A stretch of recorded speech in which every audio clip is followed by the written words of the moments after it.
ભારત માતા કી જય. ભારત માતા કી જય.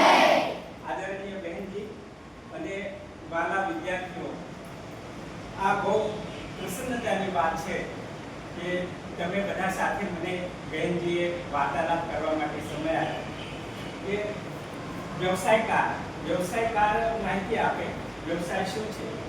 તો આપણે જીવનમાં એવા વ્યવસાય કરવા જોઈએ. વ્યવસાય તો ઘણાને સર્વિસ હોય, તમે ભણી રહ્યા પછી સર્વિસ મળે સારામાં સારી અને તમે કામ કરી પૈસા કરો. પણ જે લોકોને સર્વિસ નથી મળતી તો એ લોકો વ્યવસાય સ્વીકારે. તો વ્યવસાય આપણે જીવનમાં કેવા સ્વીકારવાના?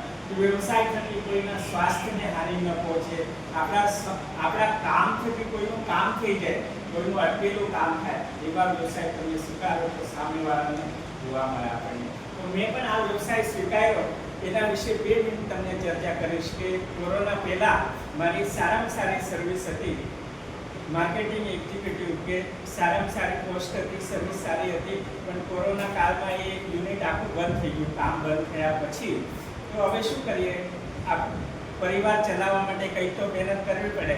તો હવે નાના હતા ત્યારે બાપુજી સાથે કામકાજ કરતા આવું બધું. તો એ સમયે મને થોડુંક આ કામકાજ ફાવે છે. તો મેં પછી થોડાક અવજાર લઈ લીધા અને કંઈ ભાઈ આપણે કામ કરીએ, ગમે તે શું ફરક પડે, કામ કરીએ, રિપેરિંગ કે કંઈ હોઈએ. અને એવી રીતે હું એક શાળામાં ગયો મારા ઓજાર લઈને, થેલો લઈને. કે સાહેબ, આચાર્ય સાહેબને કીધું, સાહેબ હું મિસ્ત્રી છું અને શાળાનું બધું રિપેરિંગ કામ કરી શકું છું, આ દરવાજા, કબાટ વગેરે. તો સાહેબ તમે મને કંઈ કામ આપો. તો સારું.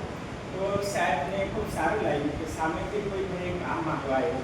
અને કોઈ પણ આપણી પાસે કોઈ પ્રસ્તાવ લઈને આવે, આપણી આશા લઈને આવે કે ભાઈ આ ભાઈ કામ કરશે, તો આપણે એને જરૂર સહાય થવું જોઈએ. કારણ આપણી પાસે આવ્યો તો એને કંઈ ને કંઈ